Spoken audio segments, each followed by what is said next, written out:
یاد رکھنا یہ سود کیا ہے؟ اللہ کے رسول ہم سب کے آقا و مولا مصطفیٰ کریم رؤوف الرحیم صلی اللہ علیہ وآلہ وسلم فرماتے ہیں جس نے سود کا ایک لقمہ کھایا، ایک لقمہ، اللہ کے رسول فرما رہے جس نے سود کا ایک لقمہ کھایا گویا اس نے اپنی ماں کے ساتھ 36 مرتبہ زنا کیا۔ ماں کے ساتھ 36 بار زنا کرنے والا اور سود کا ایک لقمہ کھانے والا عذاب میں دونوں برابر برابر ہے۔ کتنا گر گیا مسلمان، لوگ کتنے گر گئے۔ ارے نادان، دولت تو ناچ کر بھی لوگ کما لیتے ہیں، دولت تو نچنیے بھی کما لیتے ہیں، دولت تو لوگ بندر نچا کے بھی کما لیتے ہیں، دولت تو اللہ اکبر ہاتھ کا میل ہے، دولت تو ٹھوکر مار کے بھی مل جاتی ہے۔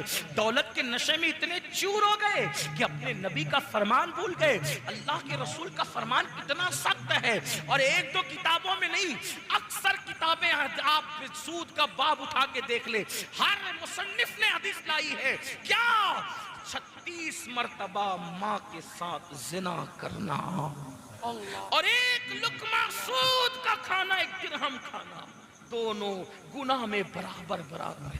اسی پہ بس نہیں بلکہ اللہ کے رسول صلی اللہ علیہ وآلہ وسلم ارشاد فرماتے ہیں کہ قیامت کے دن سب اللہ کی بارگاہ میں کھڑے ہوں گے، سب قیامت کے دن اللہ کی بارگاہ میں کھڑے ہوں گے، لیکن جو دنیا میں سود کھاتے ہوں گے ان کو کھڑے ہونے کی طاقت نہیں ہوگی، وہ زمین پہ گر گر جائیں گے، اور قیامت کے دن ان کی حالت ایسے ہوگی، کیسی حالت ہوگی بتاؤں؟ آقا علیہ السلام فرماتے ہیں جیسے مجنون ہوتا ہے پاگل، یا جس پر آسیبی اثر ہوتا ہے، جس کو آسیب چھو لیتا ہے، یعنی کیسے وہ دکھتا ہے، بالکل مریل سا، پاگل سا، بکھرے ہوئے بال، ڈراؤنا سا چہرہ۔ آقا علیہ السلام فرماتے ہیں سود کھانے والوں کا یہی حال ہے۔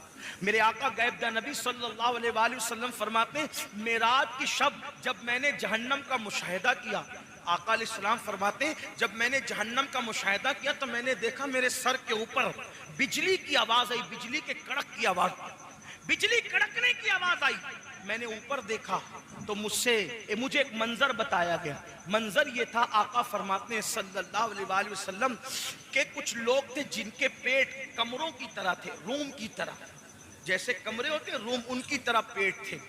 اگر دنیا میں کسی کا پیٹ بڑھ جائے اٹھنے بیٹھنے کو انسان محتاج ہو جاتا ہے نا، لیکن کمروں جیسا پیٹ۔ یہ کون کہہ رہا ہے؟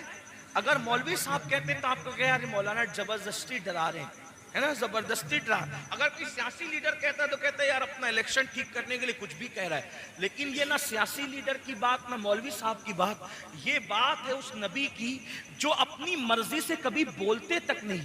قرآن کہتا ہے وما ينطق عن الهوى ان هو الا وحی یوحی، کہ یہ اپنی مرضی سے کبھی کلام نہیں کرتے، ہمیشہ زبان ان کی ہوتی ہے، کلام خداوند قدوس کا ہوتا ہے۔ حضور نے اپنی مرضی سے کبھی گفتگو نہیں کی۔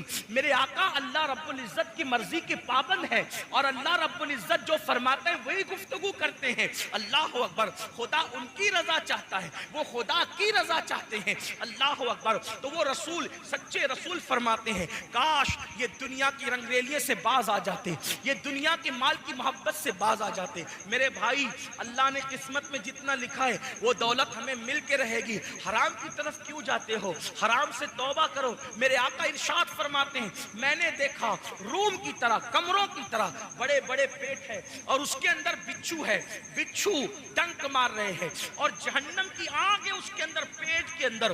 اللہ اللہ، اگر کبھی 4-6 کپ چائے پی لو اور پیٹ میں جلن ہونے لگے تو کیسا لگتا ہے؟ آپ جانتے ہیں کبھی مرچ زیادہ کھا لو پیٹ میں جلن ہو تو کیا ہوتا ہے؟